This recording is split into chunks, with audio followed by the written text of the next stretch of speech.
ಸಿಸಿಬಿಯಿಂದ rowdy sheeter bakery Raghu ಬಂಧನ ಕೇಸ್ಗೆ ಸಂಬಂಧಪಟ್ಟಂತೆ ರಘು ಬಂಧನದ ಬೆನ್ನಲ್ಲೇ ದೂರುದಾರನಿಗೆ ಯಶಸ್ವಿನಿ ಗೌಡ ಕರೆಯನ್ನು ಮಾಡಿದ್ದಾರೆ.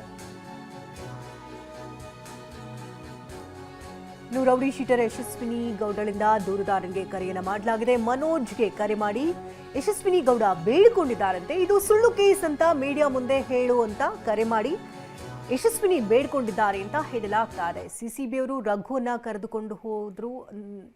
ಈ ಪ್ರಕರಣದಲ್ಲಿ ರಘು ಪಾತ್ರ ಇಲ್ಲ ಅಂತ ಗೊತ್ತು ತಾನೆ. ಉದ್ಯಮಿ ಮನೋಜ್ ಕಿಡ್ನಾಪ್ ಕೇಸ್ನಲ್ಲಿ ರಘು ಬಂಧನದ ಬೆನ್ನಲ್ಲೇ ಮಂಡ್ಯ ಬಳಿ ಬೇಕರಿ ರಘುವನ್ನ ಸಿಸಿಬಿ ಪೊಲೀಸರು ಬಂಧಿಸಿದ್ರು. ಈ ವೇಳೆ ರಘು ಜೊತೆಗಿದ್ದಂತ ರೌಡಿ ಶೀಟರ್ ಯಶಸ್ವಿನಿ ಗೌಡ ರಘುವನ್ನ ಬಂಧಿಸದಂತೆ ಪೊಲೀಸರನ್ನ ತಡೆದಂತ ಯಶಸ್ವಿನಿ ಗೌಡ ಈಗ ಕರೆ ಮಾಡಿದ್ದಾರೆ ಅನ್ನೋದ್ರ ಬಗ್ಗೆ ಮಾಹಿತಿ ಲಭ್ಯ ಆಗ್ತಾ ಇದೆ.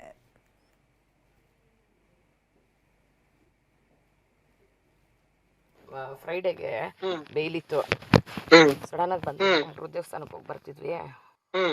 ಮನೋಜ ರಘುದೇನು ತಪ್ಪಿಲ್ಲ ಗೊತ್ತು ತಾನೆ. ನಾನ್ ಸೈನ್ ಹಾಕೊಟ್ಬಿಟ್ಟು ಬಂದಿದ್ದೀನಕ್ಕ. ಅವ್ರಿಗೆ ಒಳ್ಳೇದಾಗ್ಲಿ ಅನ್ಬಿಟ್ಟು ಮಾತಾಡ್ಬಿಟ್ಟು ಇದು ಸುಳ್ಳು ಕೇಸು ಅಂತ ಗೊತ್ತು ತಾನೆ. ಅಕ್ಕ ನನಗೆಲ್ಲ ಪ್ರತಿಯೊಂದು ಗೊತ್ತಾಗಿ ಅಣ್ಣನ ಹತ್ರ ಮಾತಾಡಿ ಅಕ್ಕ 3 ದಿನ ಕೋರ್ಟ್ಗೆ ಹೋಗಿದ್ದೀನಿ. ಯಾರಿಗೂ ನಾನು ಹೇಳಿಲ್ಲ. ಗೊತ್ತು ಕಣ, ನಾನು ಇದ್ದೆ. ನಿಮ್ ಲಾಯರ್ನ ಕೇಳ್ಕೊಳ್ಳಿ. ನಾನು ಯಾರನ್ನಾರು ಕೇಳ್ಕೊಳ್ಳಿ. ಫೋನ್ ಮಾಡಿದಾಗೆಲ್ಲ ನಾನು ಇದ್ದೆ. ಅಕ್ಕ 3 ಅವರ್ ವೇಟ್ ಮಾಡಿದೀನಿ ಅಕ್ಕ ನಾನು. ಇದು ಕಣ ನೋಡು, ಕರ್ಕೊಂಡು ಹೋಗಿದ್ದಾರೆ ಕಾಲ್ ಕೊಡ್ತೀನಿ ಅಂತ. ಮನೋಜ ಮೀಡಿಯಾ ಮುಂದೆ ಬಂದು ಒಂದು ಸ್ಟೇಟ್ಮೆಂಟ್ ಕೊಡ್ತೀನೋ. ರಘು ಮೇಲೆ ನಾನು ಕಂಪ್ಲೇಂಟ್ ಕೊಡಿಲ್ಲ, ಇದೆಲ್ಲ ಸುಳ್ಳು ಅಂತ. ಬಟ್ ಯಾವಾಗ ಆಯ್ತು ಅದು? ಇವತ್ತು ನನ್ಗೆ ಅವ್ರ ಅಡ್ವೊಕೇಟ್ ಫೋನ್ ಮಾಡಿದ್ರು, ಮನೋಜ್ ತಲೆ ಕೆಡ್ಸ್ಕೋಬೇಡಿ, ಎಲ್ಲ ಒಳ್ಳೇದಾಗಿದೆ, ನೀವು ಸೈನ್ ಹಾಕಿ ಕೊಟ್ಟಿದ್ದೀರಾ, ಅಕಸ್ಮಾತ್ ನೀವು ಬೇಕಂದ್ರೆ ಹೇಳ್ತೀವಂತಾನು ಅಂದ್ರು. ರಘುಗೂ ಇದಕ್ಕೇನಾದ್ರು ಸಂಬಂಧ ಐತಾ? ಇಲ್ಲ ಅಕ್ಕ. ಒಂದೇ ಒಂದು ಸ್ಟೇಟ್ಮೆಂಟ್ ಕೊಡ್ತೀನೋ ಮೀಡಿಯಾ ಮುಂದೆ ಬಂದು? ಇದೆಯಕ್ಕ, ಒಂದ್ಸತಿ ಮನೇಲಿ ಕೇಳ್ತೀನಿ. ಕೇಳು ಪ್ಲೀಸ್ ಕಣ. ಮಾತು ಕೇಳ್ಬಿಟ್ಟು ನಂಗೆ ವಾಪಸ್ ಫೋನ್ ಮಾಡ.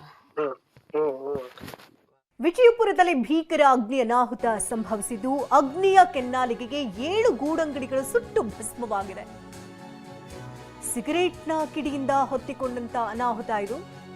ಗೂಡಂಗಡಿಗಳಲ್ಲಿದ್ದಂತಹ ಸಿಲಿಂಡರ್ಗಳೆಲ್ಲವೂ ಕೂಡ ಸ್ಫೋಟವಾಗಿದೆ. ಇನ್ನು ಬ್ಲಾಸ್ಟ್ ಆದಂತಹ ಭಯಾನಕ ವಿಡಿಯೋ ಮೊಬೈಲ್ನಲ್ಲಿ ಸರಿಯಾಗಿದೆ. ಇನ್ನು ಸ್ಫೋಟದ ಸದ್ದಿಗೆ ಸ್ಥಳೀಯ ನಿವಾಸಿಗಳು ಬೆಚ್ಚಿ ಬಿದ್ದಿದ್ದಾರೆ.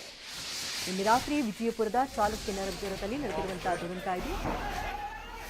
ಅಗ್ನಿಯ ಕೆನ್ನಾಲಿಗೆ ಯಾವ ಮಟ್ಟಕ್ಕಿದೆ ಅನ್ನೋದನ್ನ ಗಮನಿಸ್ತಾ ಇದ್ದೀವಿ. ಸುಮಾರು 5 ಅಗ್ನಿಶಾಮಕ ಸಿಬ್ಬಂದಿಗಳು ಅಲ್ಲಿ ತೆರಳಿ ಬೆಂಕಿಯನ್ನು ನಂದಿಸುವುದಕ್ಕೆ ಹರಸಾಹಸವನ್ನೇ ಪಟ್ಟಿದ್ದಾರೆ. ಅದೃಷ್ಟವಶಾತ್ ಈ ಘಟನೆಯಲ್ಲಿ ಯಾವುದೇ ಪ್ರಾಣಾಪಾಯ ಸಂಭವಿಸಿಲ್ಲ.